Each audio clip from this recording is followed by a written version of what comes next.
सोचिए, ज़रा सोच कर देखिए, आज से 1000 साल पहले का भारत कैसा रहा होगा। कैसे लोग अपनी रोज़मर्रा की ज़िंदगी में आने वाली चुनौतियों से निपटते रहे होंगे। आज जब हम भारत को देखते हैं तो हमें लगता ज़रूर है कि भारत एरिया के मामले में काफ़ी बड़ा देश है, लेकिन 1000 साल पहले का भारत इससे भी कई गुना विशाल था। बीते 1000 साल में भारत देश ने विभाजन के कई दंश सहे हैं, जिसके चलते भारत के कई महत्वपूर्ण इलाके अलग हो गए और आज अपनी एक अलग देश की पहचान बनाकर दुनिया में अस्तित्व में है। लेकिन 1000 साल पहले का भारत ऐसा नहीं था।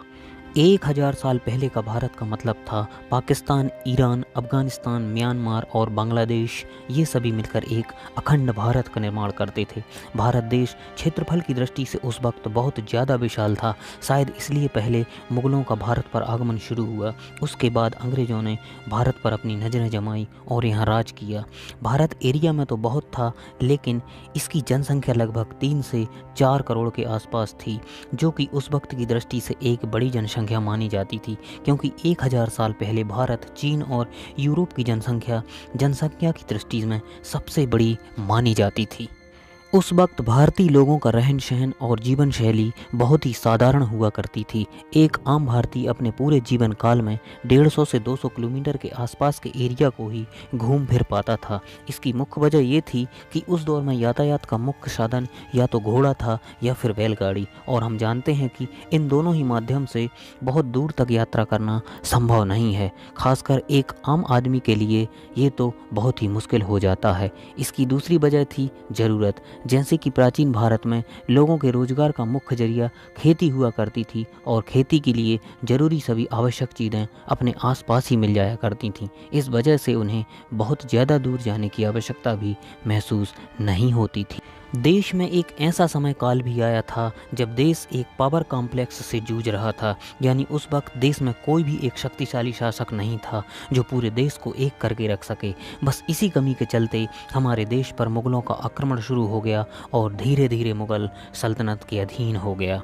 9वीं सदी के अंत में देश में पहली बार किसी विदेशी गुट ने आक्रमण किया था, और वो भी अफ़गानिस्तान के रास्ते भारत में प्रवेश किया था। उस वक्त देश में पल्लव, चोल, राष्ट्रकूट और चालुक्य वंश जैसे कुछ ऐसे राजघराने थे जो ताकतवर थे। इसके अलावा पूरा देश कई छोटे छोटे शासक तक ही सीमित था।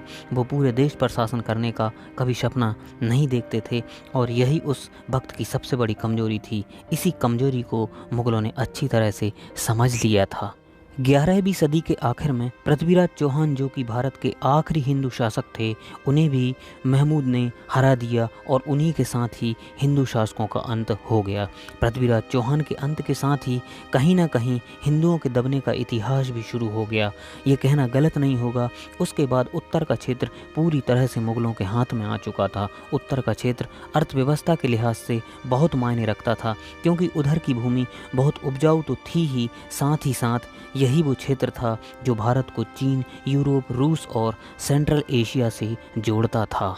इस समय हर शासक का सपना होता था कि वो दिल्ली पर राज कर सके, क्योंकि दिल्ली देश का केंद्र होने के साथ साथ व्यापार का भी केंद्र थी। हमारे देश को सोने का चिड़िया कहा जाता था, ये बात तो आपने सुनी ही होगी। पर ऐसा क्यों कहा जाता था, वो कारण भी आप आज जान लीजिए। असल में आज से 1000 साल पहले का जो समय था वो भारत के लिए आर्थिक रूप से बहुत ही अच्छा था। आज हम जीडीपी की बात करते हैं, हम देखते हैं कि इंडिया आर्थिक मोर्चे पर चीन से पीछे है। एक्सपोर्ट की बात हो या जीडीपी की बात हो, दोनों ही मामले में चीन आज हमसे काफ़ी आगे दिखाई देता है। पर आज से 1000 साल पहले ऐसा नहीं था।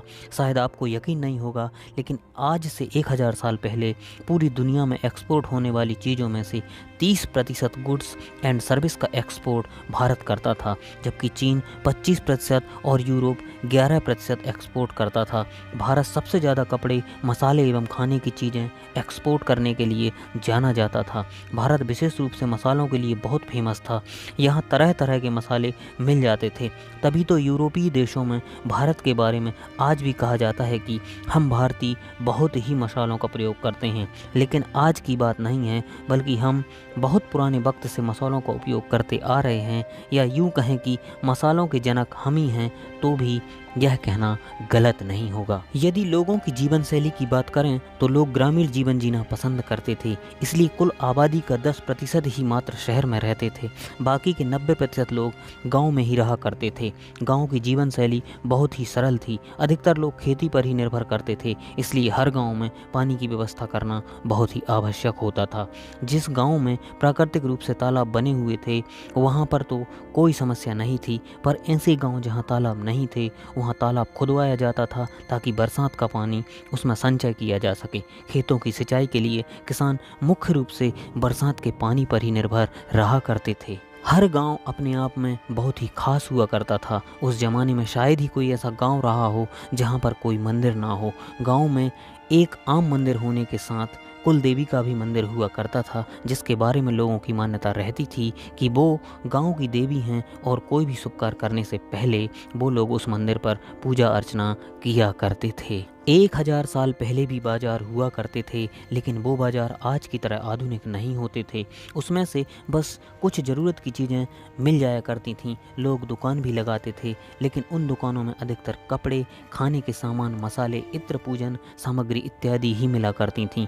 उस ज़माने में मुद्रा का भी चलन था। लोग सामान खरीदने के बदले मुद्रा दिया करते थे, लेकिन ऐसा नहीं था कि मुद्रा नहीं हो तो लोग सामान नहीं खरीद सकते थे। मुद्रा की जगह कुछ और चीज़ देकर भी सामान खरीदा जा सकता था, जैसे कपड़े खरीदने के लिए गेहूं, फल के बदले चावल इत्यादि देकर भी लोग सामान खरीद लेते थे। उस दौर में न्याय व्यवस्था पंचों के हाथ में होती थी। वैसे तो हर गांव किसी न किसी राजा के अधीन होता था, पर गांव की हर एक समस्या राजा तक नहीं पहुंचती थी, क्योंकि उसका निवारण गांव में ही किया जाता था और वो पंचों के द्वारा किया जाता था।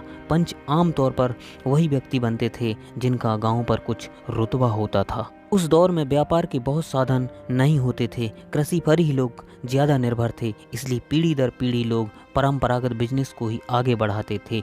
यदि कोई कारीगर है तो वो अपने बच्चे को कारीगरी सिखाता था, यदि कोई चित्रकार है तो वो अपने बच्चे को वही काम सिखाते थे। उस दौर की शिक्षा व्यवस्था भी गुरुकुल के माध्यम से ही संचालित होती थी। गुरुकुल में विद्यार्थी पढ़ने के लिए आते थे और विभिन्न विषयों पर शिक्षा अर्जित करते थे। विद्यार्थी न सिर्फ अपने देश के लिए बल्कि कई विदेशी मुल्कों से भी आया करते थे। आज की तरह उस वक्त भी शादी एक बहुत ही महत्वपूर्ण संस्कार हुआ करती थी और उसे उतनी ही धूमधाम के साथ कराया जाता था। हर गांव का ये रिवाज था कि एक ही गांव में एक ही गोत्र में शादी नहीं होगी, और इसलिए हर किसी की शादी किसी दूसरे गांव में और दूसरे गोत्र में होती थी।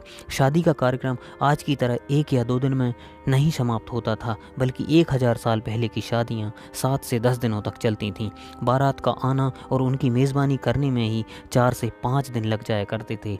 आज की तरह नहीं था कि जिसके घर में शादी है बस उसी के लिए उत्साह हो। उस समय किसी भी शादी होने पर पूरा गांव बहुत ही उत्साहित होता था, मानो उन्हीं के घर बारात आ रही हो और उनके ही पुत्र पुत्री की शादी होने वाली हो। उस दौर में कारखाने आदि नहीं हुआ करते थे। यही कारण था कि तब के लोग वायु प्रदूषण जैसी चीज़ों के बारे में नहीं जानते थे। हाँ, चुनौतियाँ थीं, लेकिन लोगों में जिंदा दिली थी। लोग तब जिंदगी को इतनी खुली मानसिकता के साथ जीते थे जितना आज नहीं जीते हैं। तो दोस्तों, आज से 1000 साल पहले का भारत कुछ ऐसा था। दोस्तों, अगर आप भी उस वक्त की रोचक चीज़ों के बारे में जानते हैं तो कमेंट्स कर हमें ज़रूर बताएं। ऐसे ही वीडियो हर रोज़ देखने के लिए हमारे चैनल को सब्सक्राइब करें, लाइक करें और ज़्यादा से ज़्यादा शेयर करें।